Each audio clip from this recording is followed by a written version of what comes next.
alihi wa sahbihi wa man tabi'ahum bi ihsan amma ba'd. Halaman 504. Babul li'ani, bab tentang li'an. Li'an itu saling melaknat.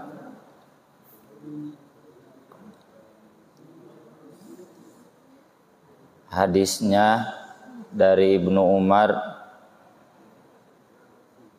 radhiyallahu anhuma qala sa'ala fulanun, seseorang bertanya, faqala ya Rasulullah, wahai Rasulullah, ara'aita an law wajada ahaduna imra'atahu ala fahishatin, menurut Anda bagaimana jika salah seorang dari kami memergoki istrinya berbuat fahsya, selingkuh? Kaifa yasna'u, apa yang harus dia lakukan? In takallama bi amrin adhim, kalau dia bicara sesuatu yang genting. Wa in sakata ala mithli dzalik, kalau dia diam pun dia mendiamkan sesuatu yang genting. Ngomong salah atau ngomong salah. Falam yujibhu, Nabi SAW tidak menjawabnya. Falamma kana ba'da dzalika atahu, setelah beberapa saat orang itu kemudian mendatanginya lagi. Dalam riwayat lain disebutkan namanya Uwaimir. Innal ladzi sa'altuka anhu qad ibtulitu bih, bukan tuliyat. Yang tadi saya tanyakan kepada Anda, saya alami sendiri. Saya menemukan istri saya berselingkuh. Harus bagaimana? Fa'anzalallahu al-ayat fi suratin Nur fatalahunna alaihi wa wa'adhahu. Lalu Allah menurunkan ayat-ayat dalam surat An-Nur. Nabi membacakan ayat-ayat itu kepadanya dan menasihatinya.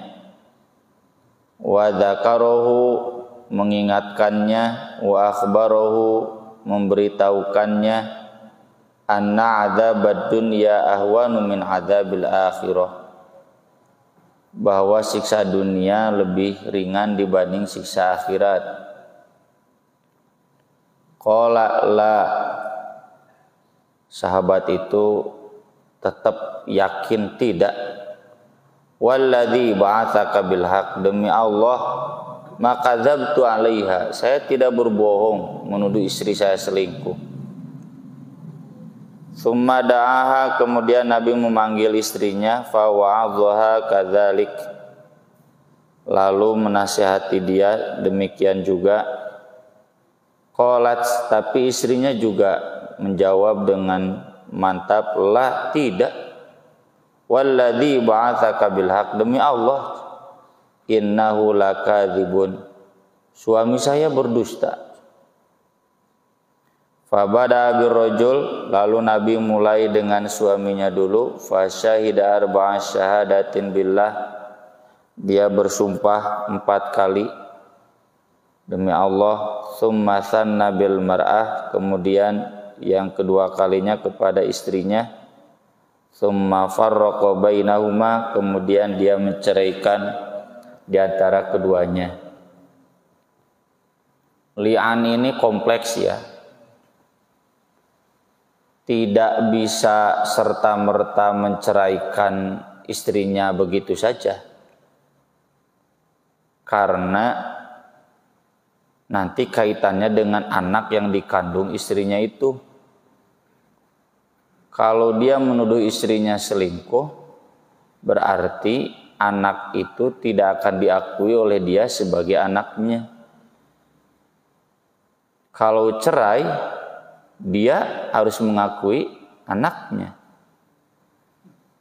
Ini kan masalahnya dia tidak mengakui anak yang dikandung istrinya itu karena dia yakin itu hasil selingkuh. Menuduh selingkuh itu sendiri harus ada 4 saksi atau 4 bukti. Kalau tidak ada 4 saksi, tidak ada 4 bukti, didera 80 kali. Ini serba salah. Ngomong buktinya cuma dia saja. Tuh ngomong, ya kan ini istri dia yang dia yakin dia sudah selingkuh. Kalau istri orang lain kan bisa masa bodoh, ya. Misalkan si A memorgoki istri si B selingkuh, aya ke hotel bebarengan, ya, puting-puting balik. Si A-nya sebagai pegawai hotel misalkan, resepsionis. Kan mau dia selingkuh, ya udah, bukan istri saya gitu kan. Ya. Kalau dia mau melaporkan istri si B itu selingkuh, dia harus bawa 4 saksi atau 4 bukti. Kurang kuat. Kecuali digerebek bawa polisi, opatan. Ya. Udah aja. Tapi kalau ini kaitannya dengan istrinya sendiri kan lain. Dia tidak nuduh, berarti dia harus mengakui anaknya. Ya. Jadi ini serba salahnya. Kalau dia nuduh, dia harus bawa 4 saksi. Kalau nggak ada 4 saksi, dicambuk 80 kali.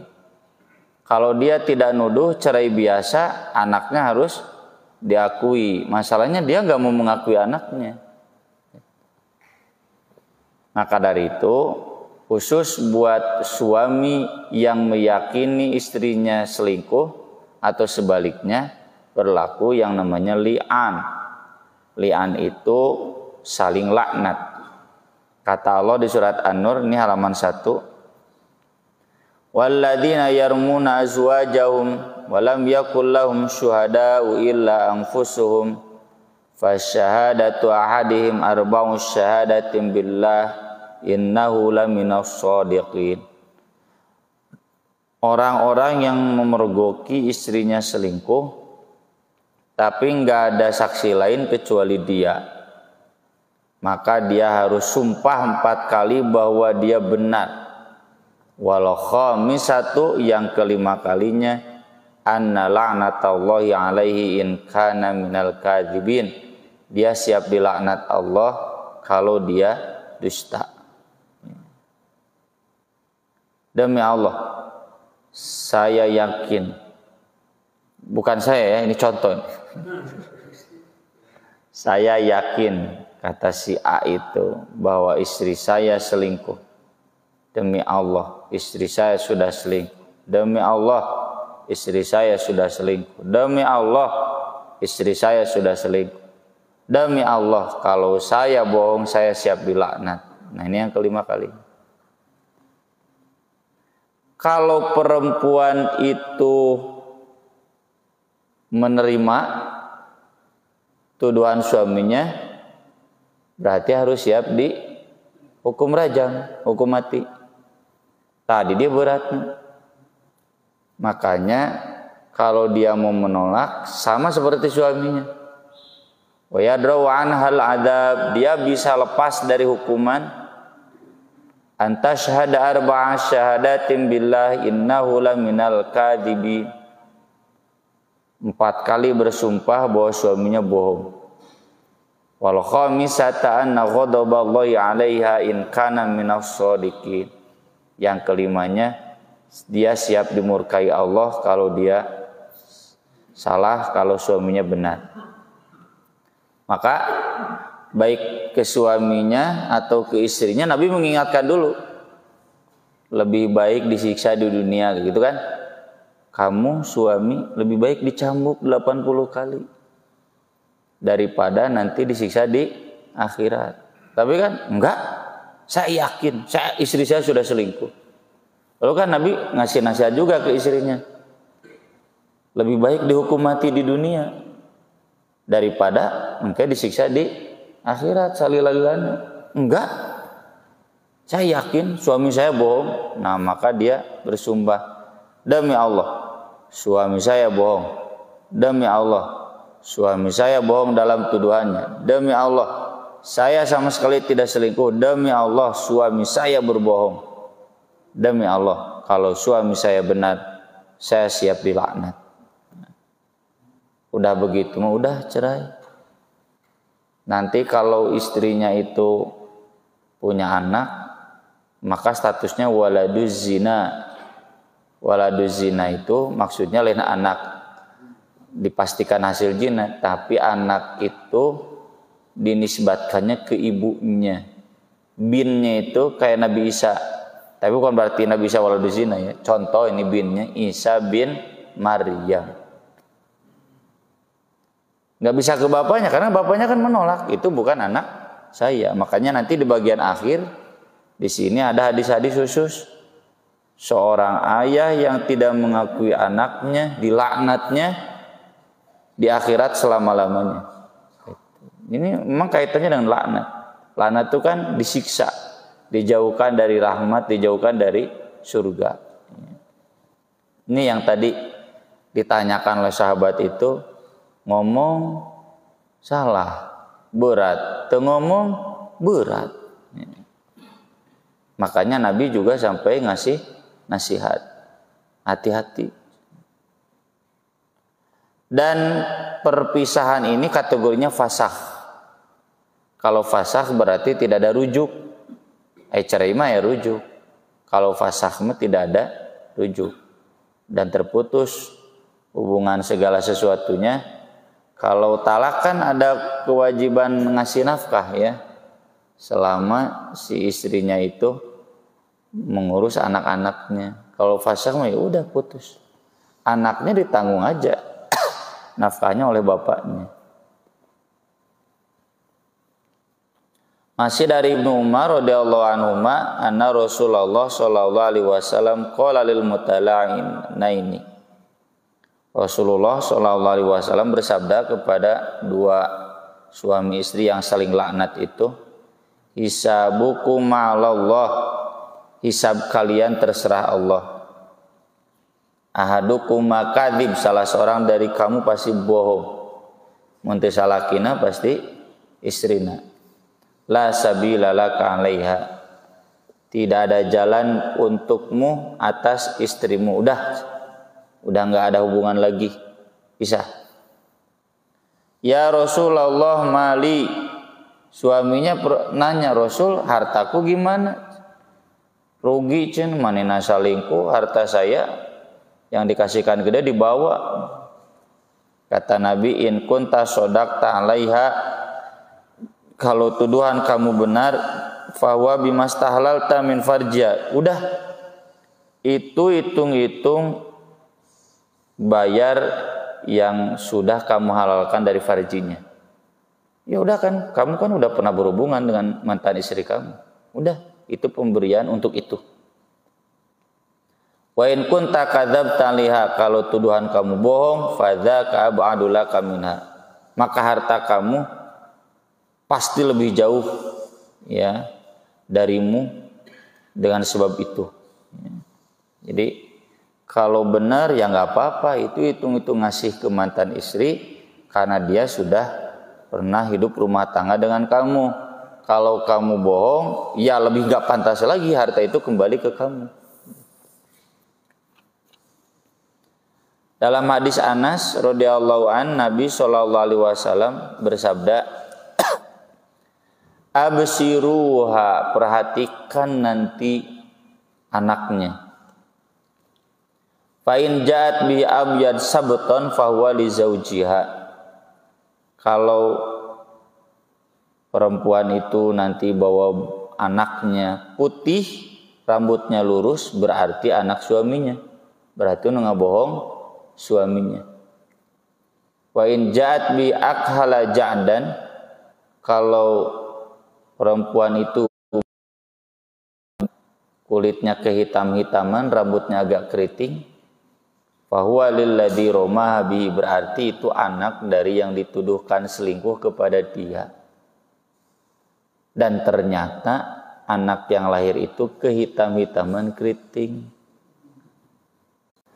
Anak zina, hasil zina. Ya, anak hasil zina itu tidak berarti kemudian dia tidak berhak hidup, tetap. Dan oleh kalangan tabiin saya tetap dihargai, dikasih haknya meskipun dia nggak punya bapak. Ya. Ayah bin bapak nak ke ibunya.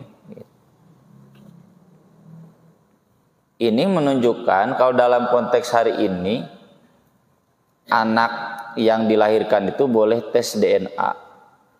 Jadi untuk menentukan ini anak siapa. Kalau ini kan sederhana ya, tuh masih 14 abad yang lalu. Tinggal we cenah mirip ke mana gitu. Dan memang 99% begitu.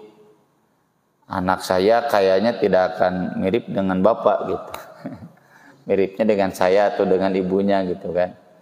Asa jauh lah mirip yang bapak. Menyaya mirip dikit-dikit sangat mungkin. Ya. 99% akan mirip ke orang tuanya. Nah maka dari itu kalau sekarang lebih canggih lagi tesnya, tes DNA. Seperti yang kasus artisnya, tiba-tiba ada perempuan yang mengaku saya mengandung anak dia. Artis itu menolaknya, artis RA teh lain radhiyallahu anhu lain. Raden Ajeng meureun. Kan langsung dites DNA. Dan itu memang lewat Pak Mahfud dulu keputusannya. MK memutuskan boleh tes DNA untuk pembuktian bahwa itu anak siapa. Terus tes DNA kapanggih si orang bener anak si RA. Itu boleh menemukan. Dan kalau sudah terbukti begitu haram tuh. Bapaknya menolak itu sebagai anaknya haram. Ya. Harus diakui. Ya. Kemudian kata Ibnu Abbas radhiyallahu anhu bahwasanya Rasulullah Shallallahu alaihi wasallam memerintah lelaki tadi untuk menaruh tangannya pas sumpah yang kelima kalinya di mulutnya. Stop. Letakkan tangan kamu di mulut kamu. Pas demi Allah nu kalimat deh. Demi Allah, hop, kieu cenah. Diingatkan innaha mujibah, hati-hati. Pasti dilaknat kalau salah. Tapi kan kekeh, enggak. Saya yakin. Saya lihat sendiri istri saya selingkuh. Menjaga artisnya ayeuna eta kudu kesakeun teh nya jeung selingkuhan teh langgeng gitu nya. Nya nepi ka ayeuna gitu. Langgeng yang dia terpergoki selingkuhnya itu ku anak-anak, memang anak-anak itu apet ka indungna. Jadi hati-hati. Enggak, saya yakin, saya tahu istri saya selingkuh. Ke perempuannya gitu, hep gini. Itu laknat pasti kena ke kamu kalau kamu salah. Enggak, ke bandel. Nah, jadi ini satu kasus, tapi banyak sahabat yang meriwayatkan gitu. Di sahabatnya aspek ininya, jadi saling mengisi. Itu cenah tambahan jika orang mengobrolnya silih nambahan. Fi qissatil mutala'inain falamma faragha min tala'unihima, si menjadi suami dia. Fatallaqwa thalathan kali qabla an ya'murahu Rasulullah sallallahu alaihi wasallam, sebelum diperintah oleh Rasulullah sallallahu alaihi wasallam. Dah, kamu haram untuk saya selama-lamanya. Ada yang menyebutkan begini, ada yang menyebutkan ini dalil oleh mazhab jumhur, mayoritas ulama, talak 3 sekaligus itu boleh. Buktinya ini Nabi membenarkan. Jadi kadang Nabi menegur jangan, kadang juga Nabi mendiamkan. Ya, makanya kembali lagi ke keputusan ulil amri. Kalau di kita bagaimana hakimnya? Kalau katakan ya udah sah tuh talak 3 sekaligus udah, mau bisa rujuk. Wa an Ibnu Abbasin radhiyallahu anhuma anna rajulan ja'ila Nabi sallallahu alaihi wasallam. Kata Ibnu Abbas, ada seorang yang datang ke Nabi sallallahu alaihi wasallam. Inna imraati la taruddu tatalen turadu ya dalam mesin. Nabi, istri saya tidak pernah bisa menolak tangan lelaki yang menyentuh dia. Jadi resep dicabakan ku laki batur teh. Ini gambaran real ya masyarakat zaman Nabi nu salingkuh aya. Yang mendetekai ayatnya tong aneh-aneh teh. Naudzubillah min dzalik. Ini suaminya sahabat tukang ngaji pamajikanna baong aya gitu. Ieu kasusnya nih. Cenah pamajikan agung resepnya tupak-tepak jeung lalaki batur teh gitu. Kata Nabi, "Goriba, kalau begitu asingkan. Bawa ka ditu ka lembur." Ya. Kalau dia tupak-tepakna jeung babaturan sakantorna, udah suruh berhenti. Di sekolah ngajar geus cenah eureun ngajarna gitu. Bawa ka lembur. Ya, HP-na sita. Ya, daena mah di ka lembur ge anggar teh teleponan. Pokoknya asingkan, jauhkan dari lingkungannya. Akhafu an tatba'a nafsi, tapi cenah saya takut nafsu saya mengikuti. Cenah abdi teu kuat cenah pamajikan di kalemburkeun mah gitu. Fastamti biha, lalu kata Nabi, ya udah tuh kamu bersenang-senang dengan dia. Dalam riwayat lain kata Nabi, tolikha, ceraikan. La asbiru anha, aduh saya enggak sabar, selalu ingin ke istri saya, bogohkeun nih cenah. Famsikha, lalu kata Nabi kalau begitu tahan. Dan tentu bukan berarti dibiarkan. Laki yang membiarkan namanya dayus. Dayus itu dilaknat, Pak. Ya, jadi kalau kita abai dari pergaulan istri kita yang menyimpang, masa bodoh. Yang penting dia menguruskan masaknya sih. Itu kita dilaknat oleh Nabi. Ya, dayus itu.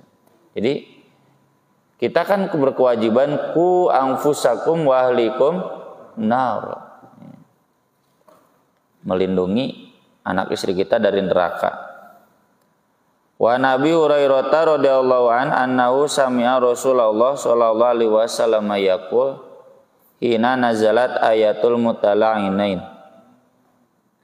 Rasulullah sallallahu alaihi wasallam bersabda ketika turun ayat tentang li'an, ayyuma mura'atin adkhalat ala qaumin man laisa minhum, perempuan mana saja yang memasukkan ke rumahnya orang yang tidak layak dari laki-laki, falaisat minallahi fi syai'in, Allah tidak ada perhatian sedikit pun kepada dia. Dia tidak akan mendapatkan perhatian sedikit pun dari Allah. Walam yudkhilhallahu jannatahu, Allah tidak akan memasukkan dia ke surganya. Wa yuma rajulin jahada waladahu, dan lelaki mana saja yang mengingkari anaknya, wa huwa yanzuru ilaih, padahal dia tahu, melihat bahwa itu memang anak dia, dah katingali atuh. Ihtajaballahu anhu, Allah akan menghijabnya. Kalau Allah menghijabnya berarti dia nggak bisa melihat Allah, berarti ke neraka. Wa fadahu ala ru'usil awwalin wal akhirin, dan Allah akan mempermalukan dia di atas kepala semua generasi yang awal sampai yang terakhir. Nanti dimalu-malu. Ini si RAyu nolak anaknya can di tes DNA mah. Itu dimalu-malu. Jadi hati-hati perempuan, jangan sembarangan menerima tamu laki-laki, ya, dan laki-laki hati-hati jangan sampai menolak anaknya. Dalam hadis Umar radhiyallahu an qala man aqarra bi waladi tarfatainin falaisa lahu an yanfiyahu. Siapa yang mengakui anaknya meski satu kedipan mata, salieuk wae ge asa anak kuring, sigana anak kuring gitu. Maka kata Umar, falaisa lahu an yanfiyahu, jangan menolaknya.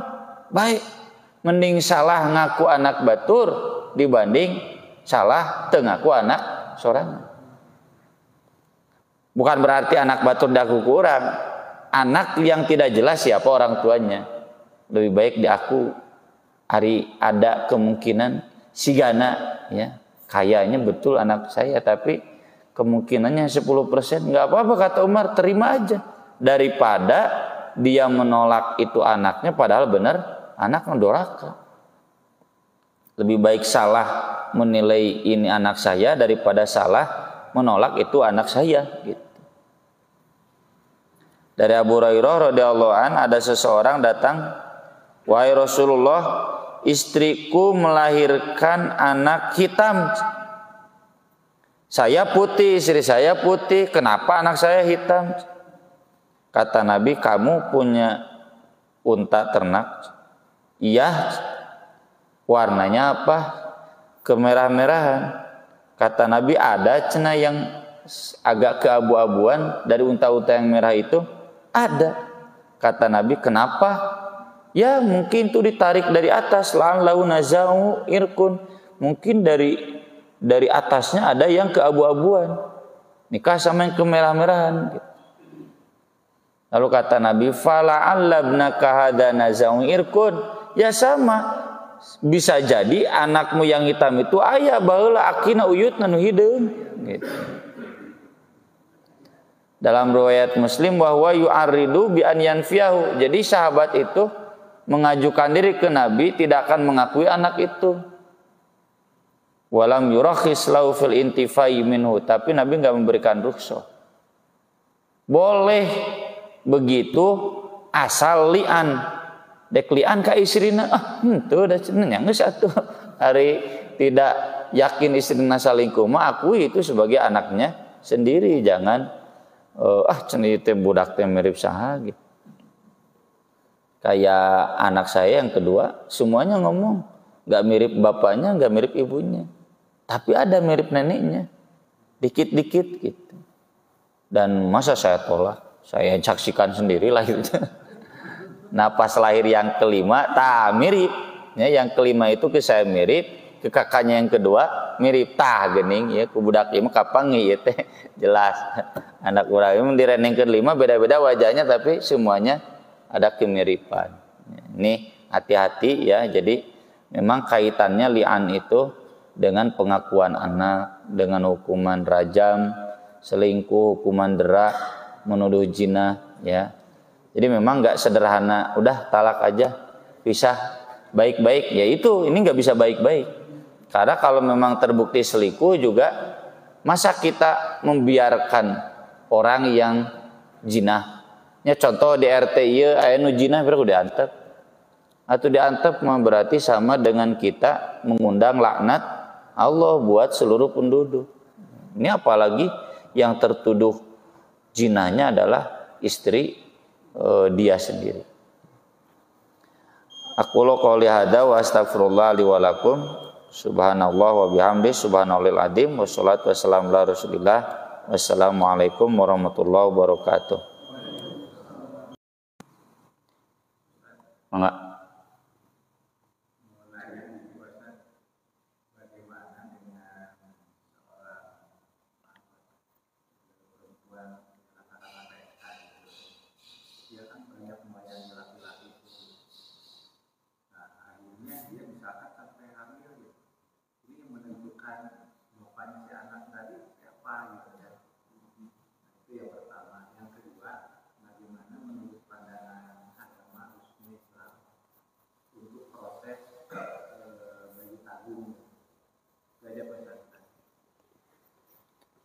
Yang pertama, PSK yang melahirkan anak sesudah berhubungan dengan banyak laki-laki itu mudahnya dirujukan dia hamilnya sesudah tidur dengan siapa yang paling dekat gitu. Yang kedua, sekarang mudah tes DNA saja. Tes DNA dia anak siapa. Kalau kemudian bapaknya tidak mau mengakui karena saya mah nggak nikah, saya mah cuma numpang tidur aja gitu. Nah, eta doraka gitu. Jadi yang namanya nasab itu tidak terikat untuk yang tidak terikat pernikahan ya. Terikatnya dengan hubungan biologis tadi. Lihat saja, Meskipun tadi kan perempuan itu nggak menikah dengan lelaki yang tadi, tapi kalau memang anaknya miripnya hitam keriting dengan lelaki selingkuhannya, tetap saja itu harus diakui sebagai anak dia meski dari zina. Yang kedua, bayi tabung itu selama bisa dipastikan maslahat menurut kedokteran, terus sistemnya legal, dilegalkan oleh pemerintah, silakan. Karena maslahat bagi perempuan yang lemah rahim, ya. Tapi harus ketat itu rahim yang dititipinya bagaimana, terus yang menjaga tabungnya siapa, soalnya kaitannya dengan anak, ya, manusia yang nanti nasabnya ke kita gitu. Jadi harus betul-betul ketat. Dokternya harus qualified, betul-betul di bawah ID nama. Kemudian proses tabungnya itu harus sesuai standar Kementerian Kesehatan. Kalau itu belum tersertifikasi dengan baik, sebaiknya tidak, karena akan lebih banyak madorotnya. Buat tete budak saha, ya. Orang apal tidak amanah, orang yang dititipinya bahaya, ya. Ya lebih baik tidak. Zaman Nabi juga banyak, ada beberapa sahabat yang tidak punya anak, disebut mandul, ya. Begitu Pak Haji. Yang lain mangga?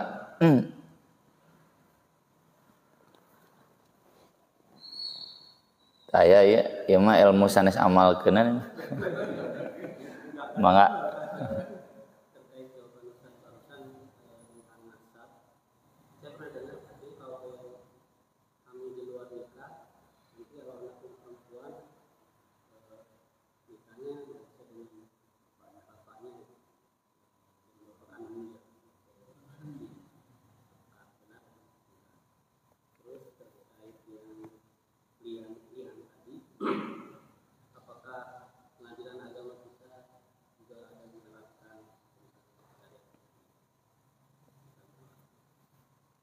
Ya,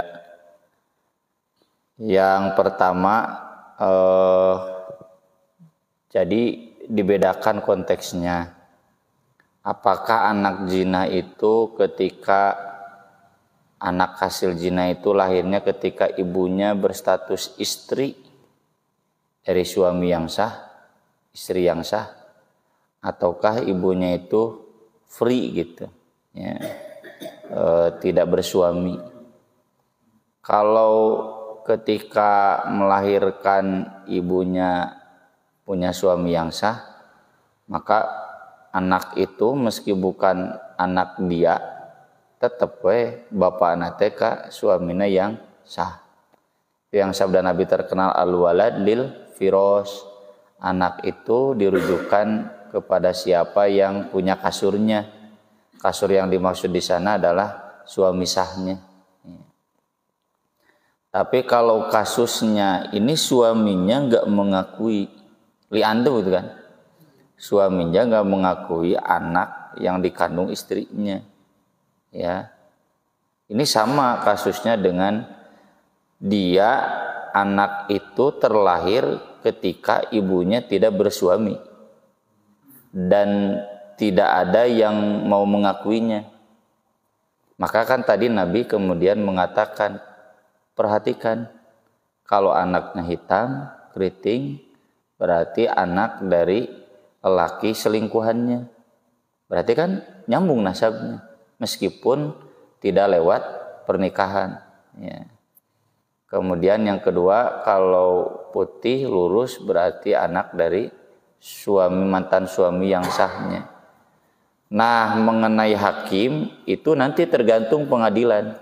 Ya, kalau pengadilan kemudian mengesahkan lewat tes DNA bahwa anak itu anak si A, kan butuh pengadilan ya untuk menentukan nama, menentukan kakak, menentukan akta kelahiran, butuh pengadilan. Kalau tidak ya dicatat ibunya saja berarti. Tapi kalau kemudian pengadilan menetapkan bahwa anak itu anak si A, meskipun si A itu tidak pernah menikah dengan ibunya, sah dia untuk jadi wali.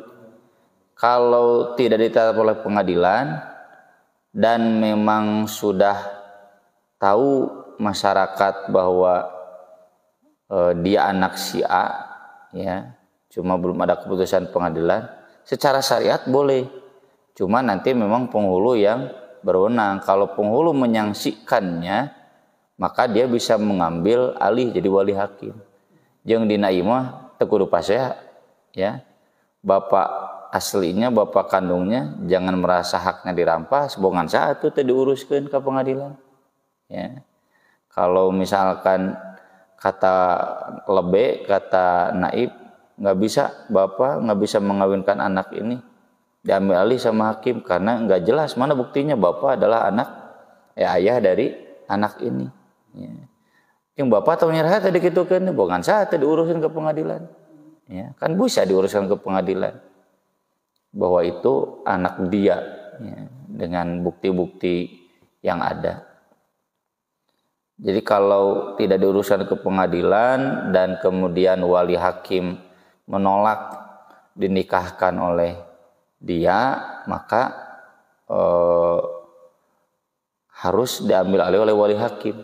Jadi kalau wali hakim membolehkan, silakan. Contoh, saya dulu menikah nggak pakai naib, nate telat, ya. Untung tiri daguan datang 11:30. Saya tahu hukum kan ya. Saya bilang ke calon bapak mertua, Pak udah aja nikahnya sekarang cenah. Ngantosan nggak apa-apa. Siapa yang menikahkannya itu ada Ustadz, ya, Ustadz Syaifuddin, guru saya. Kata beliau, ya sok jadikeun we nikah. Teu kudu ngadaguan lebe cenah gitu. Bener, lebe datang 11:30. nanda tangan pulang lagi gitu. Ya. Jadi kalau lebihnya, tapi pas datang cendak ka dieu mah cenah daerah Persatuan Islam lah centos ngalalarti cenah mangawe cenah abdi teh keur macet jabi aya 3 nya jadi cenah main anu caket ka dieu rada tebih cenah gitu alasannya. Jadi ada wali hakim yang begitu legowo, mangga silakan. Yang jelas ada yang menikahkan. Tidak masalah, ya. Jadi tidak harus mutlak oleh wali hakim, intinya tergantung ketentuan nanti kakaknya siapa, pengadilan menetapkan siapa. Terus tergantung naibnya juga, kalau naibnya ya mangga tuh kalau memang ini ayahnya gitu, meski ada bukti boleh sama ayah aslinya. Kalau enggak cek naib tuh enggak, sama saya aja, saya wali hakim, ya udah terima aja.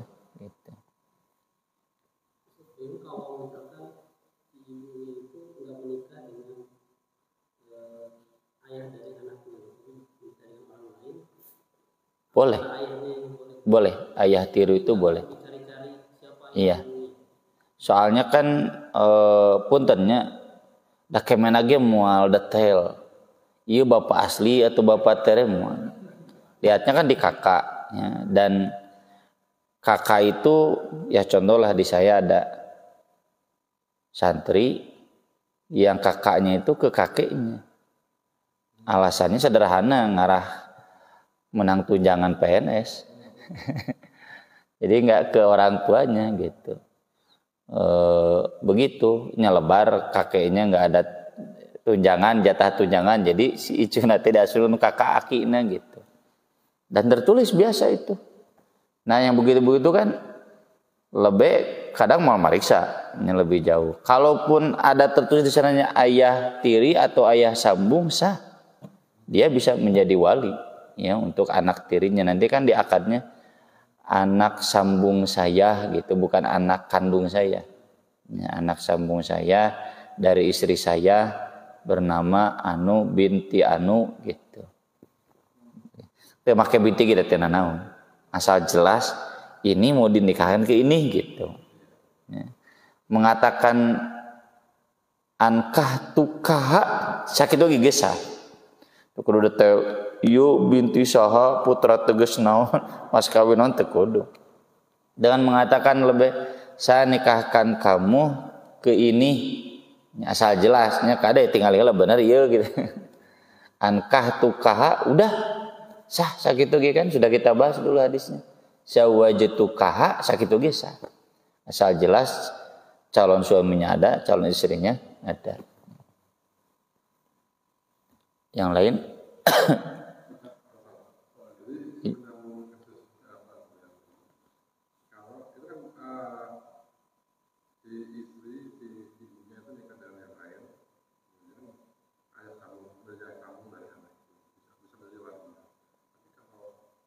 dan terdapat di dalam hukum yang terdapat di dalam kakak keluarga itu.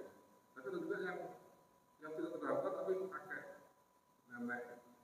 Apakah yang jadi walinya kakek? pokoknya lelaki yang terdekat. Ya. Cekaplahnya atur nuhun. Aku qouli hada wa astaghfirullah li wa lakum. Subhanakallahumma bihamdik asyhadu an la ilaha illa anta astaghfiruka wa atubu ilaik.